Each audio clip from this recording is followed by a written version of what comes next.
Hi, good evening. This is Tal Lee from USMLE-Rx, Scholar-Rx, and First Aid. Really excited to have you guys here for another session of First Aid for these Steps 1, the really short version of the Path to 250. I am, people know me better for my work with First Aid for the USMLE Step 1, USMLE-Rx, and Scholar-Rx. I'm also an associate clinical professor of allergy immunology at the University of Louisville. So that's a little bit about me in Kentucky.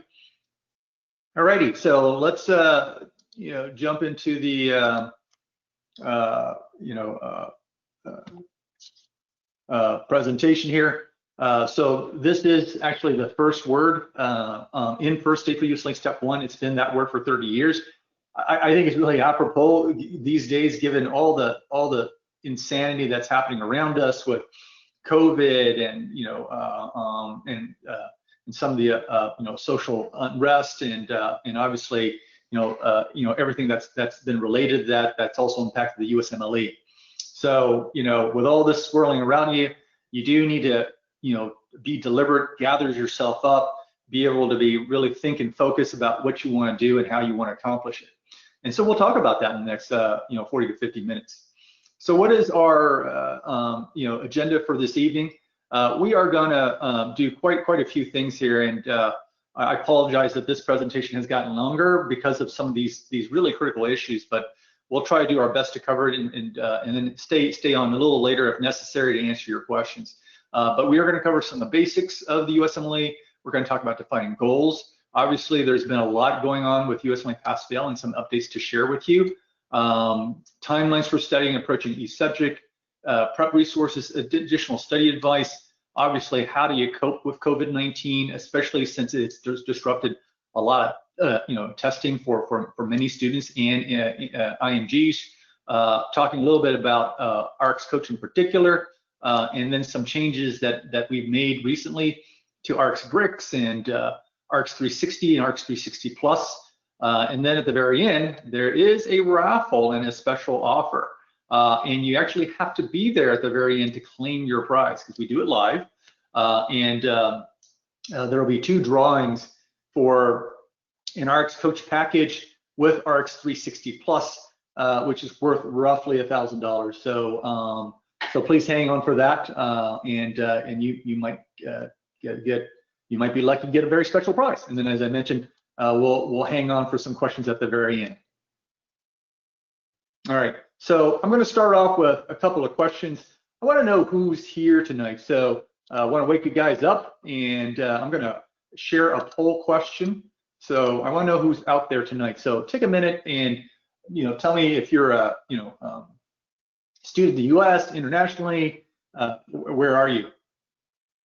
So we'll give you guys a couple of seconds to fill out that poll.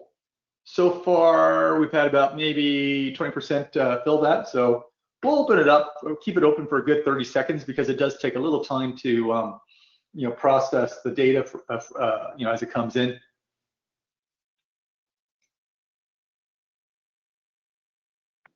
All right, about 60% of you have voted. Keep it open for a couple more seconds. This is really useful data to have, so we can share it back with you to see who's out there. All right, 75% have voted, so I'm going to close the poll and share the results. And as you can see, the majority of the folks who are on tonight's presentation are international born international medical graduates. We have a fair number of international medical graduates who come from North America, as well as medical students from North America. So welcome to everybody. I have a second question, and I'm going to open it up right now, is when do you plan to take your USMLE Step 1? So I'm going to launch that poll, and it's going to be either now or obviously sometime later, or maybe even a lot later. So want to know, and that will actually be a little germane to some of the USMLE discussion just a little bit. It looks like around 25% of you have voted. So again, we'll keep this open for about another 15 seconds. So go ahead and choose something.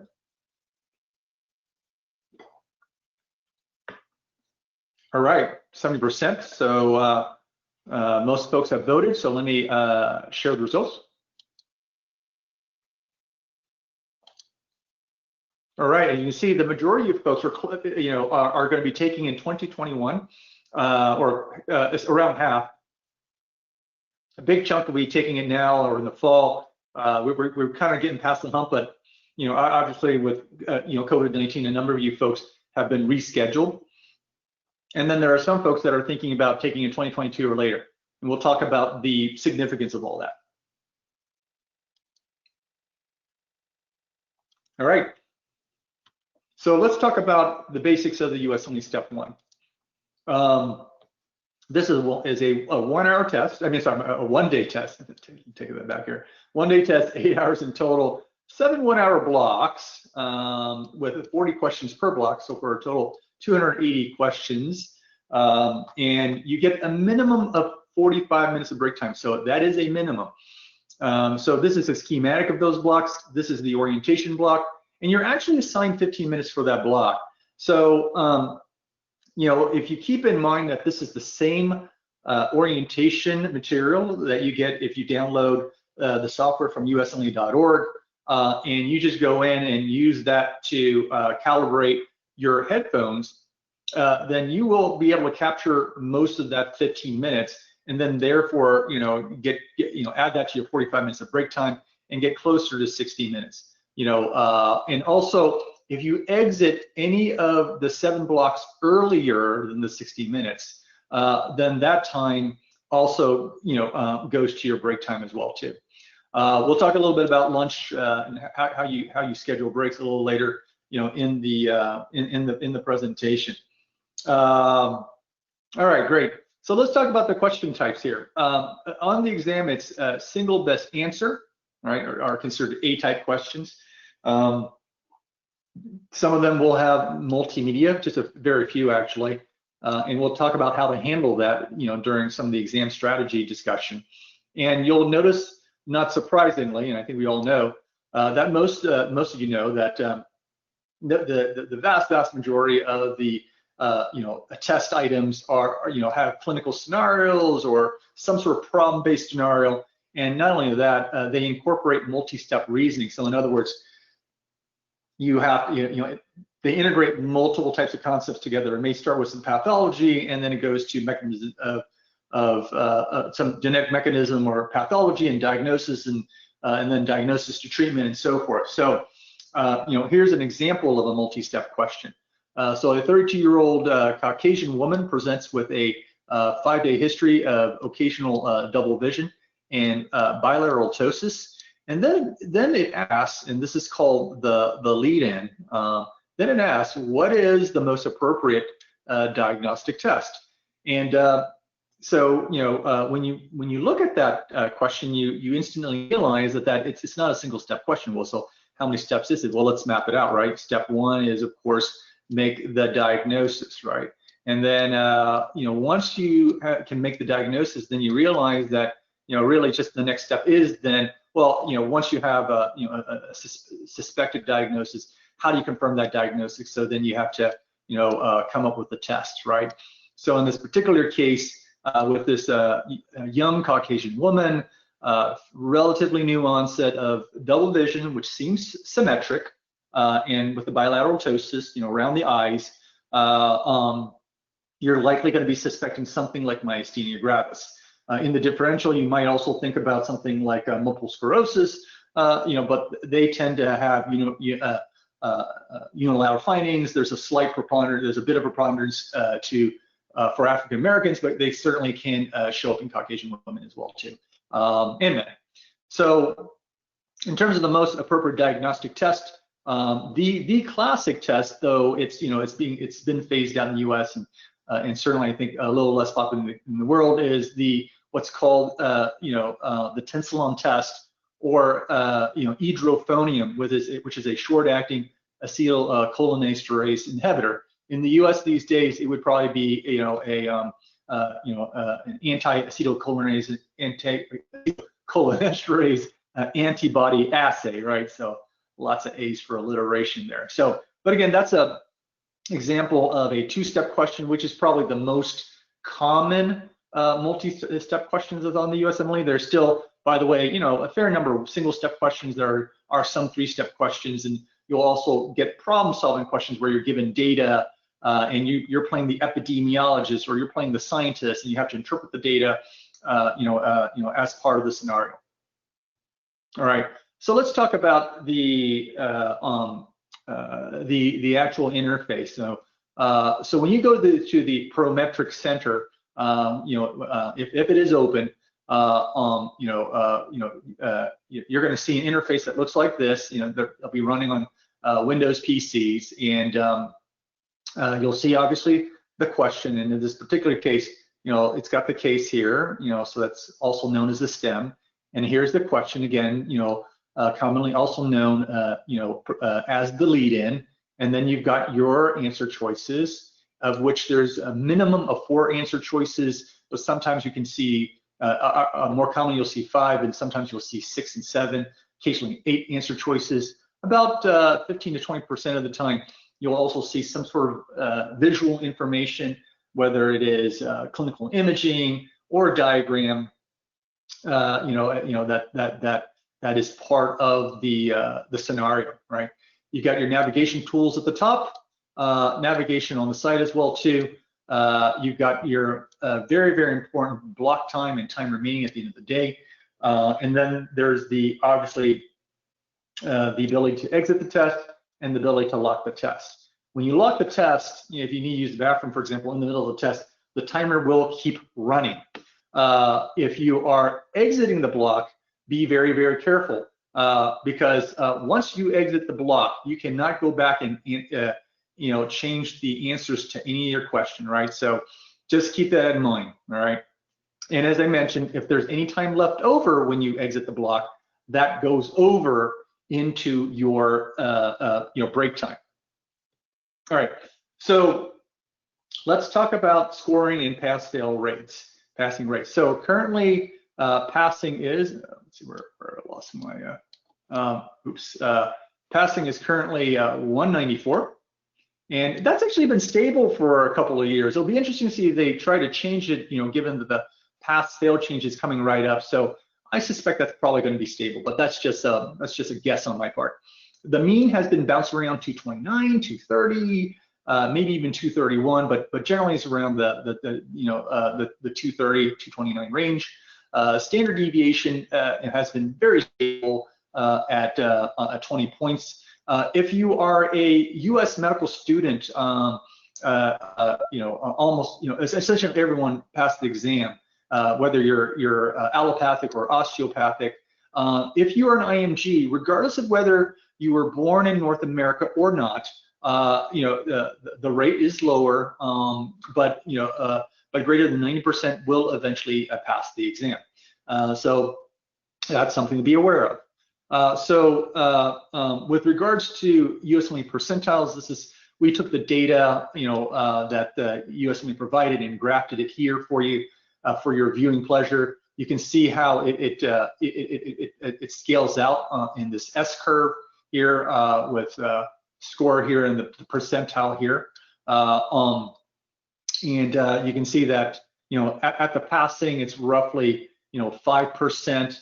And then, the median at the 50th percentile, as you can see, is around 230. And then at the proverbial 250, you've got roughly 85 percentile, right? So that's about 1 standard deviation above the mean. All right. So let's talk about goals. So in first aid, we try to keep it simple. We talk about just pass the exam, beating the mean, ace the exam, right? Obviously everybody wants to pass comfortably. I don't think anybody wants to tempt fate and cut it too close. But that being said, beyond that, a lot of why you may opt for one range versus another, may depend on what type of specialties you're interested in applying in, right? So we have this mnemonic that helps you remember the very competitive specialties that for better or worse, use the USMLE Step 1 as a screening tool for interviews. Now, keep in mind that once you get your foot in the door, once you get an interview, then it's other things like your actual interviews, your dean's letters, and your honors, and this, that, and the other that actually makes most of the difference. But again, the step one for now is still, potentially a critical tool for, getting the foot in the door and getting that interview invitation at these competitive specialties. That includes radiation, radiation oncology, these surgical subspecialty, aesthetics, which is plastics, and then dermatology. All right, so let's go over some of the upcoming USMLE changes. So I will, as I mentioned, some of you had mentioned that you may be taking the exam in 2022 or later, and so for those who are taking 2022 later, you are likely, looking at a pass-fail scenario with step one. Obviously, anybody before, it's still going to be the numerical 3-digit score. And USMLE just confirmed actually that they're going to stick with this timeline. As you may have heard, a number of people have been petitioning the USMLE to either accelerate or delay the pass-fail event for various reasons related to COVID-19 and all that, but they decided to hold steady. USMLE Step 2 CK and Step 3 will continue to have a numeric exam, and many people obviously believe that this will become the new, potential screening tool. There are also some changes with regards to, reduction in maximum attempts and Step 1 passing, required for Step 2 CS. But as you're also aware, Step 2 CS has itself been suspended for the next 12 to 18 months. So all kinds of significant and major shifts, that started with the, the pass-fail analysis and then got compounded by COVID-19. That's made things, obviously, really unsteady. For most of you, particularly with USMLE pass-fail, it's not going to have that much of an implication. Of course, there are about 10, I believe 10 to 15% of you where, it may have an impact. But here's the thing. We don't know exactly into 2022 when they're going to do it. So as you can see here, I do want to emphasize the or later. They have given themselves an opportunity, a big window, unlimited window of implementation. So it could be early 2022, late 2022, or heck, even 2023. It obviously depends on how things go with their validation, with their preparation, and whatnot. So, I would say that if, for example, you are starting to prepare now, even for 2022, I would, I would be conservative and continue to think of the USMLE Step 1 as a numerically scored exam, because you never know. So happy to certainly answer more questions once we get to the Q&A phase. All right, so let's talk about how this all relates to matching. And this is a graph that shows the median score for Step 1 scores for U.S. medical students, and how they matched, and what where they matched and what their median scores were. And as you can see here, they did put it here from highest to lowest roughly, and you can see that the more competitive specialties here are suited to the right here. So again, with median scores in the 240s, for the most part. Now, I do want to provide some perspective. Again, this is data from the NRMP, the National Residency Matching Program. This is an old graph. They don't supply this graph anymore, so the data is really old, but the shape of the curve we think is still valid, which is if you are if you're a U.S. medical student, and you're applying into one of the big specialties like internal medicine, then you're going to fall on this green line. And as long as you pass the exam, and back then pass-fail was somewhere like 188, 185 many years ago, you still had a very high chance of matching to a preferred specialty like family medicine, internal medicine, emergency medicine, general surgery. As long as you were passing. If you're an IMG, which is the majority of the folks that are here to million, you're going to be on this dark blue line where you can see that there's kind of a bit of a dose response curve, but it's a flattish, so that's not too bad.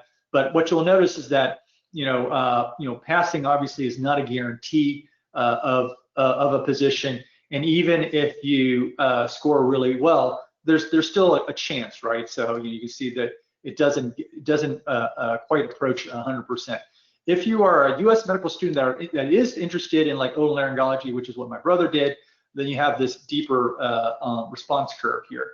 So again, if you are just doing average on the boards, you still have a good chance of getting into that, dream specialty, but you'll probably want to think about, having a plan B, because there's a good chance that you might not get that. All right, so just keep some of those dynamics in mind. All right, so that was a lot of discussion about, scores and pass, fail, and this, that, and the other. I want to pause for a second and ask all of you, to tell me, what is your USMLE Step 1 goal? So is it to, pass comfortably, so 210 to 229, which is the mean, beat the average, which is 230 to 249, or ace the exam 250, 250 plus, which is one standard deviation above the mean. So we will open this up for about another 15 seconds or so. I think about a third of you folks have voted. We'll wait a couple more seconds to give everybody a chance to share their dreams and aspirations here. So looks like 2/3 of you have voted. I'm going to go ahead, and we are at 75%. I'll go ahead and close the poll and share the results. As you can see, you folks are a very ambitious group. More than 2/3 of you folks want to ace the exam, which is a fantastic goal. But by the way, just beating the exam and passing comfortably, which is what a couple of my classmates did, is perfectly fine too. There is no wrong answer as long as you pass. But obviously it could be influenced again by where you want to apply for residency and your background. All right, great. Let me minimize that poll, and let's move to the next part, which is talking about timelines for study. So again, first aid, we like to keep things simple. We talk about a just pass schedule, which is a couple of months maybe, and that's geared around first aid. Obviously, we're a little biased. We think first aid is a great resource for frameworking your exam preparation, and then reviewing some crammable subjects, and then doing at least 2 question banks. We'll talk about the data. That there's actually good data why you should, versus the gunner schedule, or just the heavy prep schedule, which could be open-ended. It could be a couple months, could be many months, and it includes all the above plus pretty much you got to hit everything, and then you'll be doing even more questions. And again, we'll talk about the evidence behind why you should be doing lots and lots of questions. And in fact, it is actually the basis for RX Coach. All right, so choosing study strategies. With regards to preparation, the good news is that you all have successfully done standardized exams before. Otherwise, you would not have made it to medical school. And so you need to, of course, respect your learning preferences. It got you this far. But that being said, some of us may or may not have had the best habits. And so we'll talk about how that can change a little bit later. And then you also need to think about the structure and characteristics of the subject. So for example, pharmacology, micro, because of how the concepts are organized, it goes really well as tables or flashcards, whereas things like physiology, because it's all about relationships and understanding what inhibits a pathway or whatever, or promotes a pathway, sometimes you need to diagram those things out or create mental maps or neural maps. You also need to understand your curriculum, how you were taught, how you were trained, and if there were any gaps, right? So if micro was well done at your school, then you may not need something. If not, you might need to go out and get some extra resources. And then finally, once you start putting together a study schedule, you're obviously going to assign more time to big subjects like pathologies and less time to things like neural anatomy. And so, depending on the time and the availability and how far you start in advance, whether it's a couple of months or many months, you'll be able to do, implement more study strategies versus less. So neuroanatomy just maybe, questions in a high yield review like first aid. whereas something like pathology, you can do all the above plus cases and study games, flashcards, all kinds of stuff. All right, so in the next 5 to 7 minutes, I'm just going to give a brief high-level overview of of generally the testable areas here. I'm going to go through this very quick. I'm not going to read out every single thing.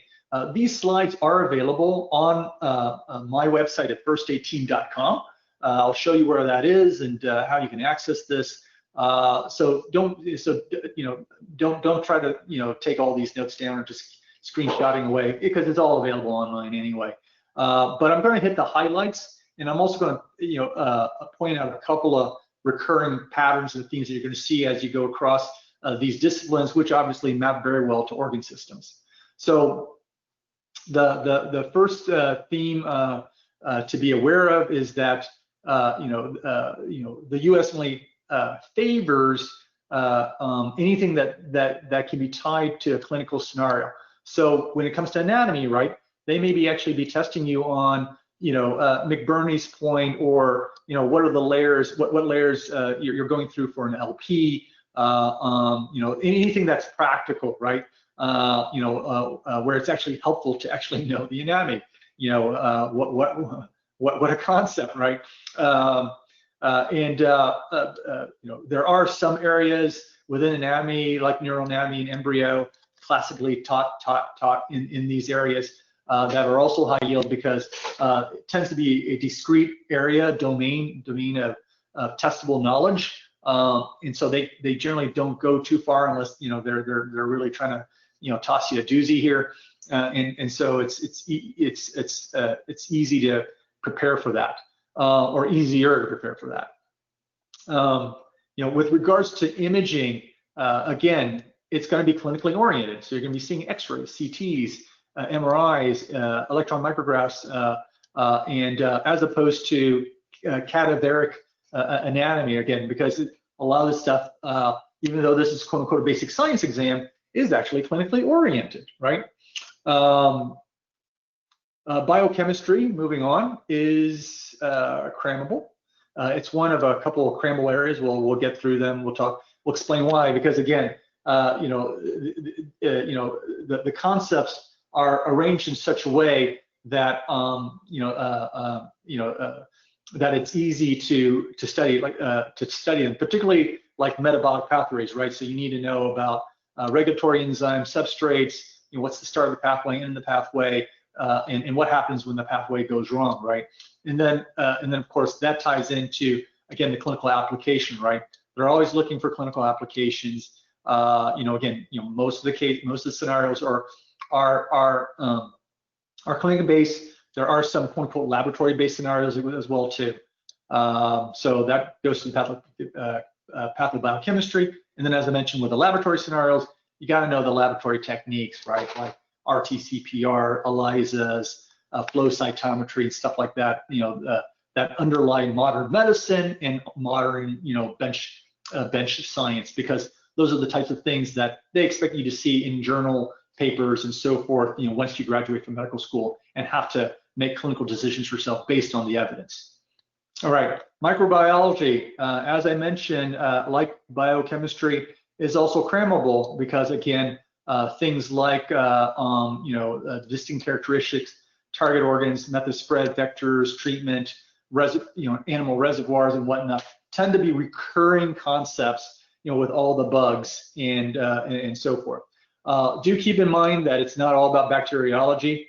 And then on the immune side, again, think about how the immune response functions. So it's not just about memorizing a bunch of cytokines, chemokines, and complement pathways. It's really understanding how they work, how they are manipulated by vaccines, and what happens in disorders that somehow impact the immune system. Okay.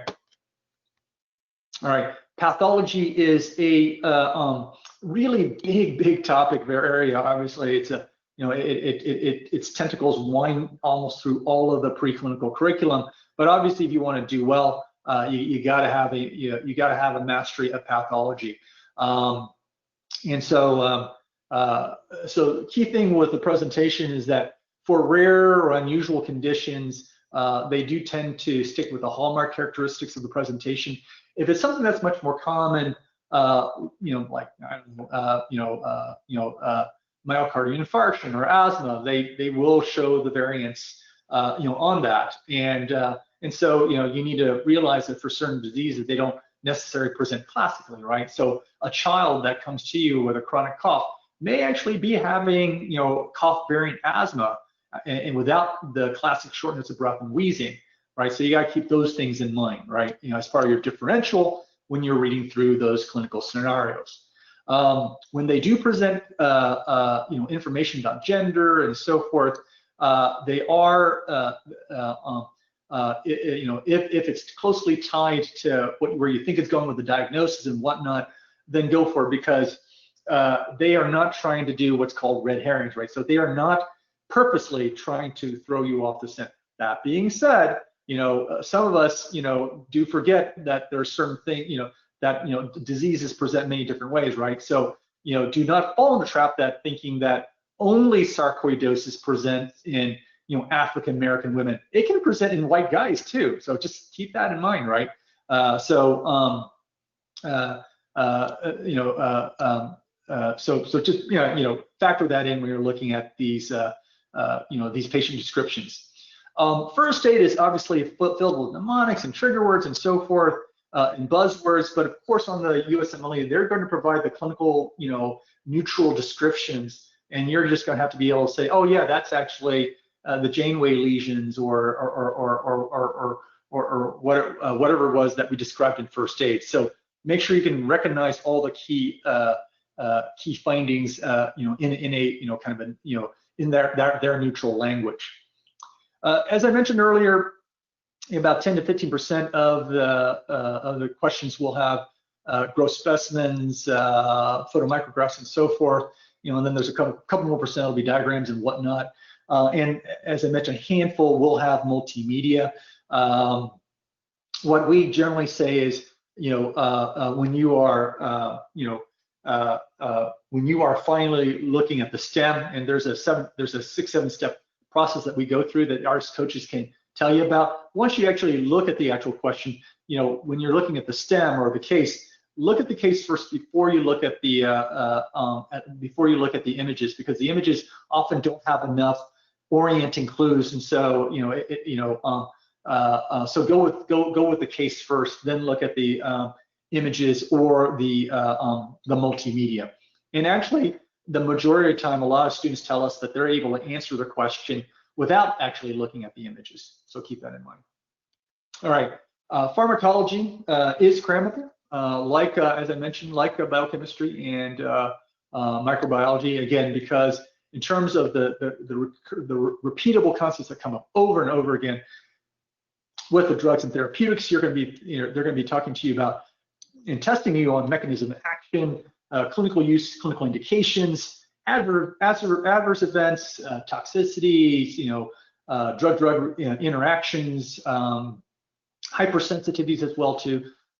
So those are the things that show up. There has been a trend over the last couple of years in terms of polypharmacy as well too, when people have too many drugs, and again that shows up with drug interactions. The focus tends to be on the major variants and the prototypical drugs.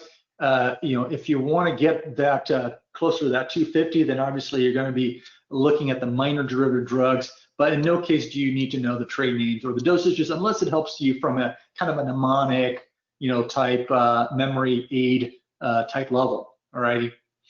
And again, because it is therapeutics, you're going to often see it with other combined with other areas like pathophysiology, biochemistry, and so forth. And then these are the major areas that's all well covered in first aid, and should give you a nice jump on the exam prep.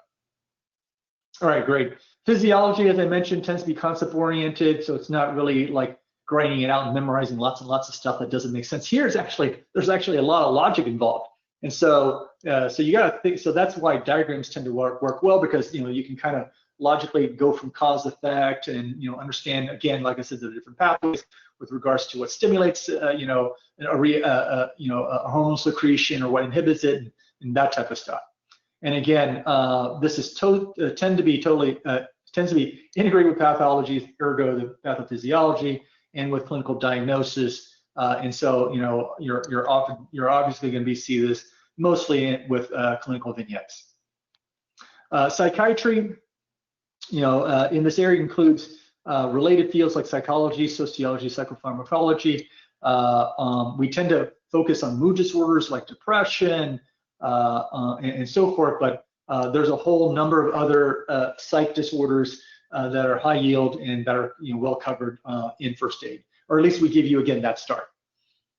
Public health, this has been rapidly evolving, and but currently, includes biostats, ethics, healthcare delivery, which has been a new addition to the exam in the last couple of years. That's also related with patient safety and quality improvement. Biostats and epidemiology have also been core of the exam. The USMLE initially announced, but then kind of withdrew the announcement a little bit, that they were going to be adding more doctor-patient interaction type questions. Those are not scheduled to start until September, so we'll see exactly what happens. They provide some examples, but then again, all of a sudden they pulled it back from the website, so we'll see. But keep this in the back of your head, especially those who are taking the exam in September or later. All right, so again, that was a pretty quick review, and as I mentioned, all this information is on our website. I'll show you where it is. So hopefully you were able to get the big picture and understand, that they're going to go for stuff that's clinically relevant.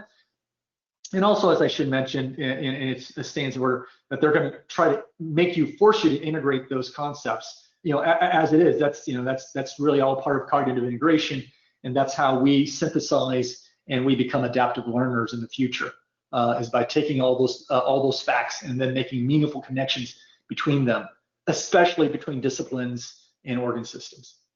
Okay, let's talk a little bit about review resources, right? There's so much out there, right? So text reviews, test banks, book reviews, self-test reviews, case reviews, review courses, and a zillion different apps out there. So what are you going to do, right? And so a couple of things we want to kind of remind you. One, essentially, as a public service, at no cost, we have this survey that we run every year. It's in Section 4. We provide the highlights or the grades in Section 4 of first aid. So these are all our resource reviews. So it's not just books, but it's also apps and websites and stuff like that. We've been doing this for years. And then on our blog, we provide detailed recommendations. And again, this is based on the responses from thousands and thousands of students and international medical graduates throughout the years. A couple of to keep in mind. Once you know what you want to do, if it also particularly works well with your curriculum, go ahead and get it early, right? That's why a lot of students, of course, use first aid along with their curriculum, or they use a QBank along with their curriculum.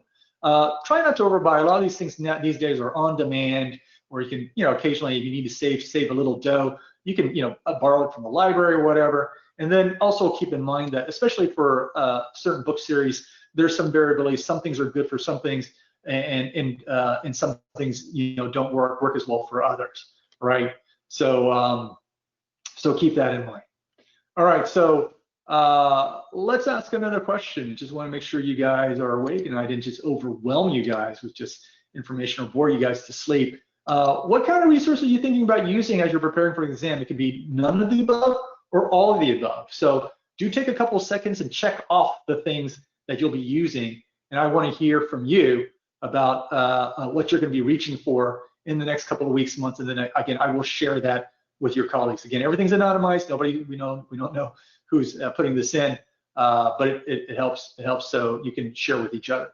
Looks about 25% of you guys have again answered. We'll keep it open for about another 15 seconds. Wait till we get something like maybe 60%, 2/3 response rate.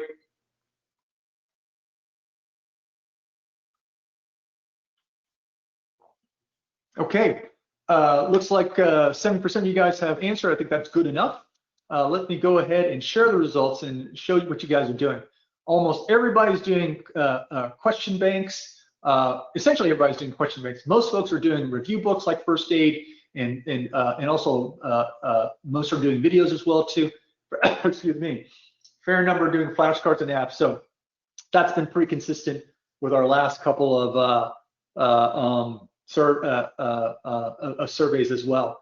And again, I want to thank Jeff here. He's messaging you guys with all kinds of useful links and so forth to the question lab and to the bonus section where you're going to review the review resources. So yeah, do check it out. All right, so let me go ahead and drop that poll. Let's get back to the presentation here. All right, so let's talk about some study tips here. About what a lot of students have told us has been useful. Certainly going to ask Sean Paris to chime in as well, because they've advised many students through our RX Coach platform, our service. I'm happy to share some free advice there as well too. So first of all, you got to plan ahead, of course, and that's what we mean by relaxing, being deliberate, and so forth. So we actually have a study schedule tool, and I'm sure Jeff will drop the link for that, in the chat box as well. So look for that. It's free. It's essentially a very highly customizable Google Doc that you can use for planning. It's been downloaded thousands and thousands of times. But the key thing is, once you plan ahead and you do it, and you follow a couple of easy rules that we provide for you, and you share it with your classmates or people who have done well before you, you should try to stick with it and not try to change things, just because somebody else did or somebody else has some sexier thing or whatever. Especially if you do a couple other things right. For example, you want to make sure that you don't overschedule. You want to make sure that you take time for breaks, exercise, personal issues. Even if you're doing dedicated studying, so that means you're not in class, you're past your finals, or if you're an ING, you graduated and you're fully engaged. Still take a day off a week, just to be a human being and relate with the rest of the world, right? We're not automatons, and you really, most people can't go more than 10 to 12 hours a day, full steam before you start burning out, right? Because you want to make sure you peak at the right time, and of course I know that's been a challenge during these with all the uncertainty with COVID. The other thing is you want to save potentially the crammable subjects, like once you've gone through it once, but if you're doing the review, you want to save crammable subjects like biochemistry, metabolic pathways, bugs and drugs, right? So the pharm and the micro towards the very end, right? Nobody wants to cram. You're not supposed to cram. This is really about long-term knowledge and application of long-term knowledge. But inevitably you're going to have to do a little bit.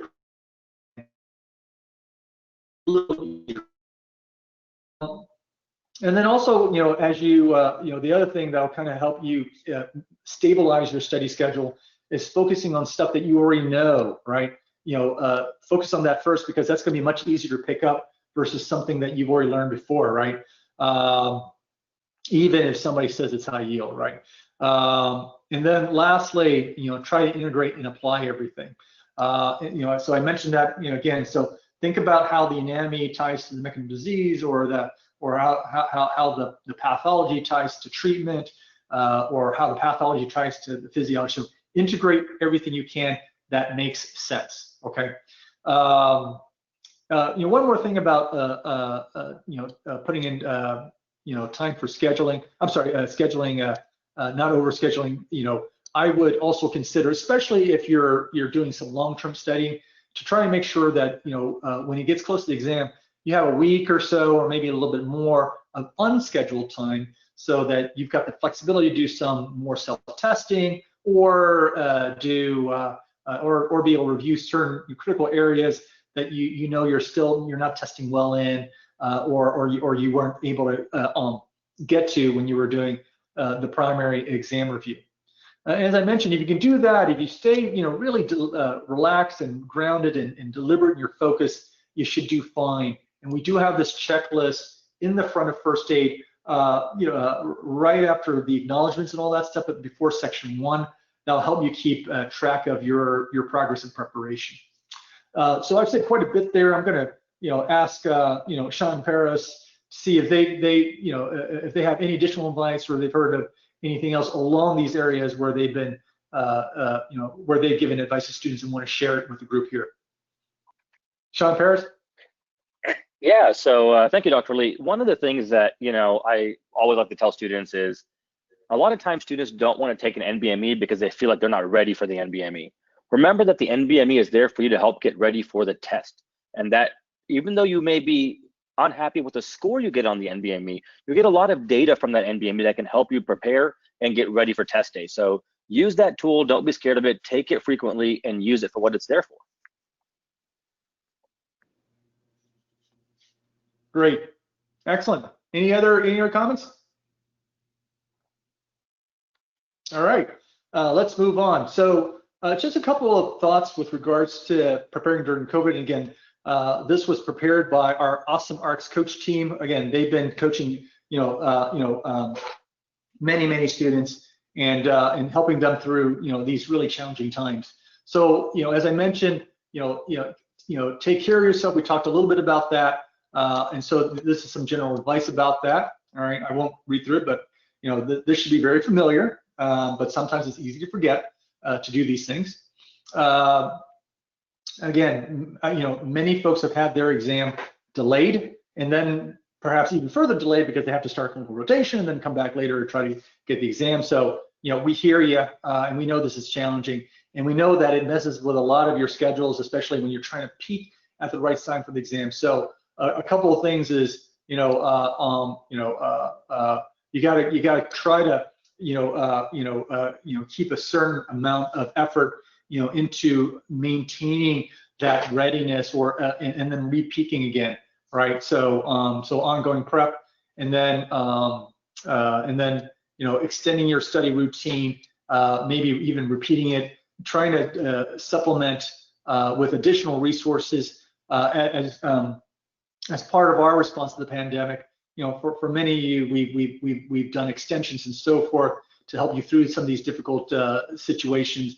And obviously, there are some additional resources out there that are low cost or discounted that also could help you with this as well too. And then, as I mentioned,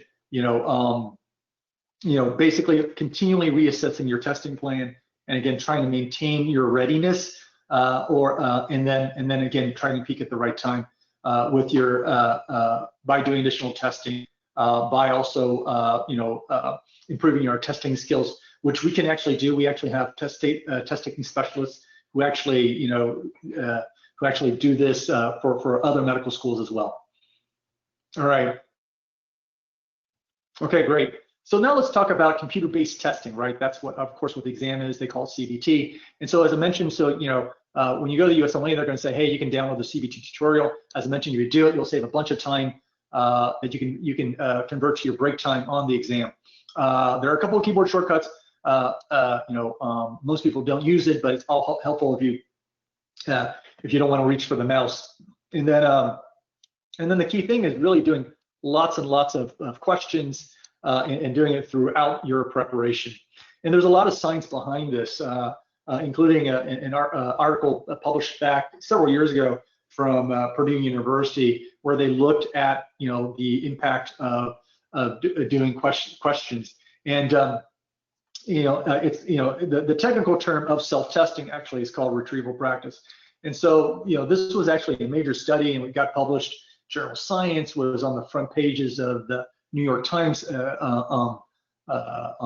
science section. But basically, when they had students study some science, this is mostly biology, stuff like that in undergrad, what they found out is that, students who did self-testing, so, everybody was given the same amount of time, but if they spent all their time self-testing instead of just cramming, instead of just, reading it once, cramming it multiple times, doing mind mapping and stuff like that, people who did, self-testing or retrieval practice did a lot better. And even if the questions were logically, complex inference questions and stuff like that, they still clearly did better. And so, what it means is that you learn when you self-test yourself, right?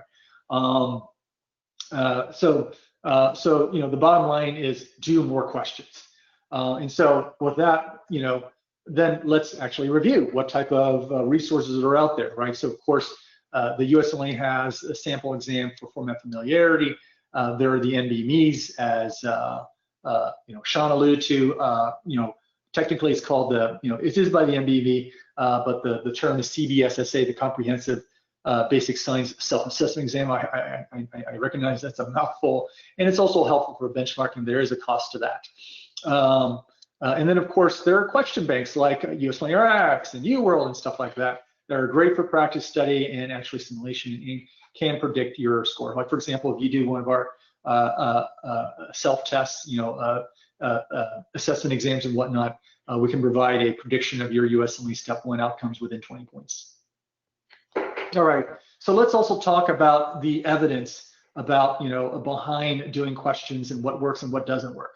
So there's been a number of studies out there, and what I did was I tried to synthesize, you know, the key takeaways. So you know, question banks versus flashcard, what are more effective?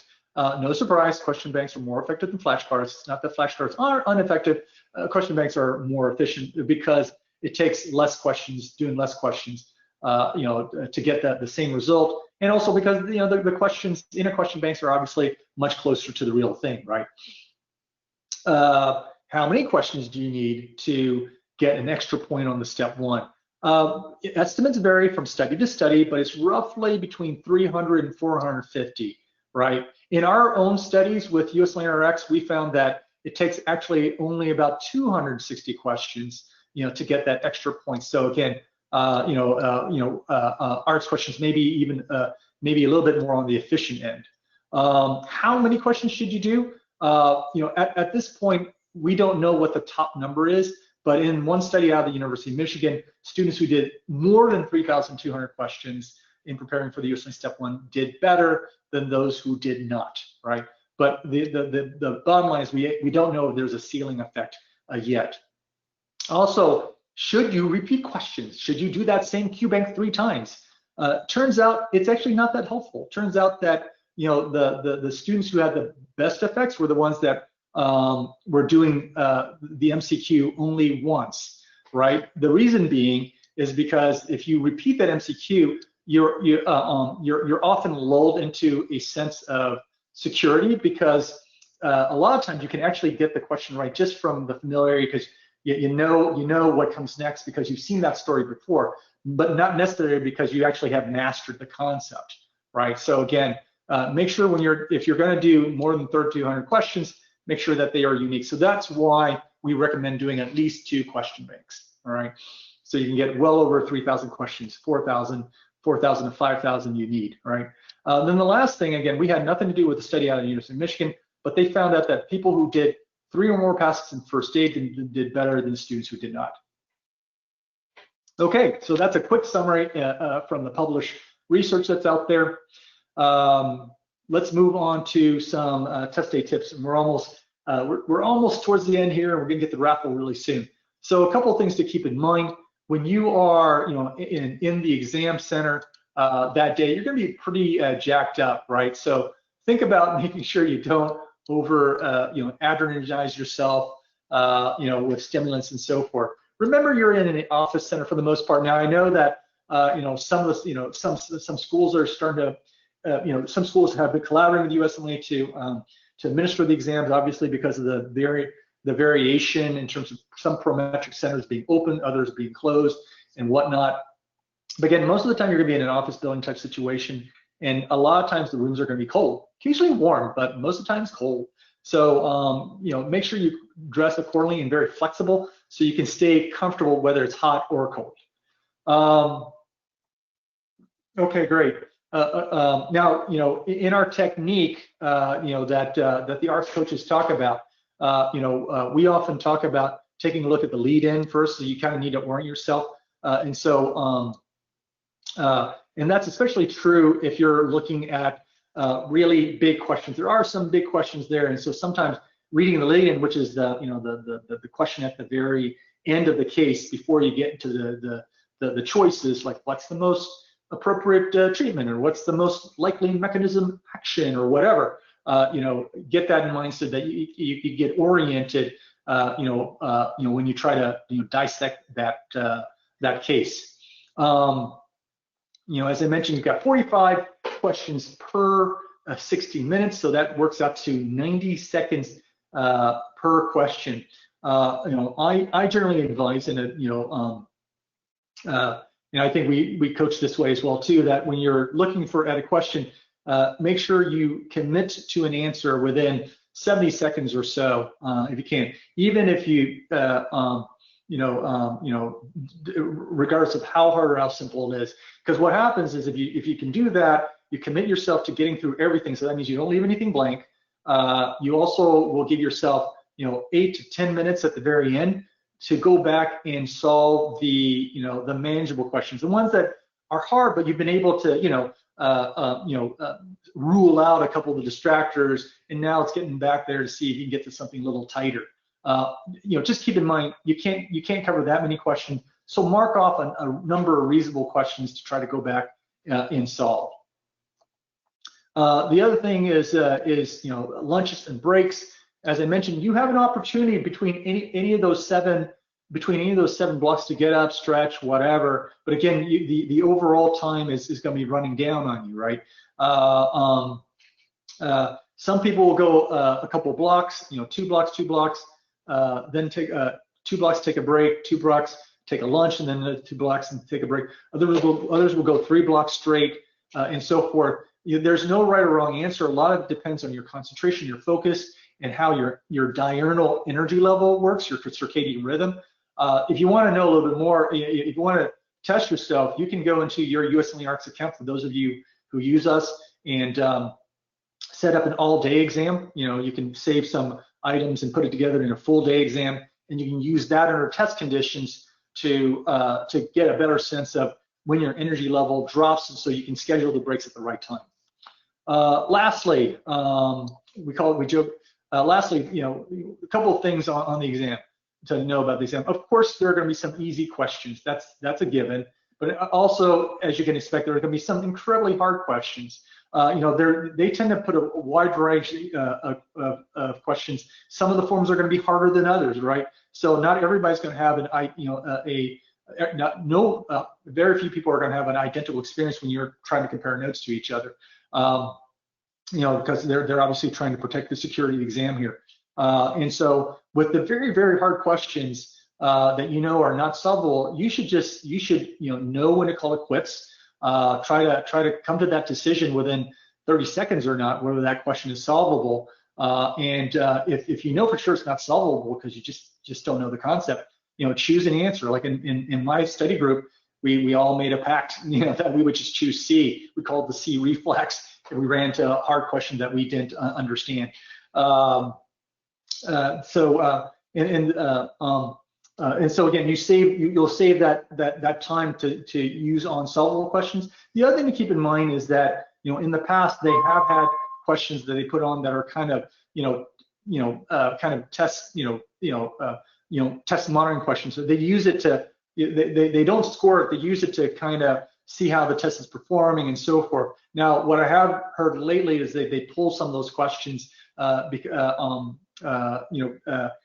of the issues, but nevertheless, it could come back. So hopefully, if you can't solve that question, maybe it's one of those experimental questions that won't get graded.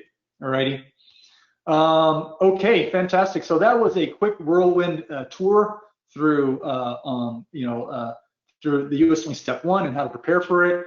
And so, as I mentioned, a lot of this talk wouldn't be possible without the hard work of Sean Paris and me, our Rx coaches, who have pulled, their insights from their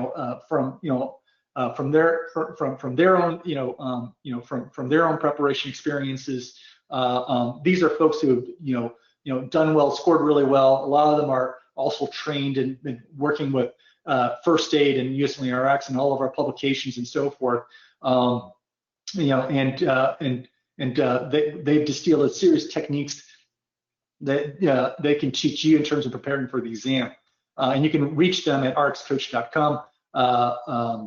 They can develop a personalized study plan for you. They can take you through an exam assessment to identify your strengths and weaknesses. We have this unique one-on-one approach with our techniques of breaking down exam questions. All of our tutors go through intensive training and are certified. As part of it, you'll have access to RX 360 and RX Bricks, and they often assign work from that, as part of your preparation.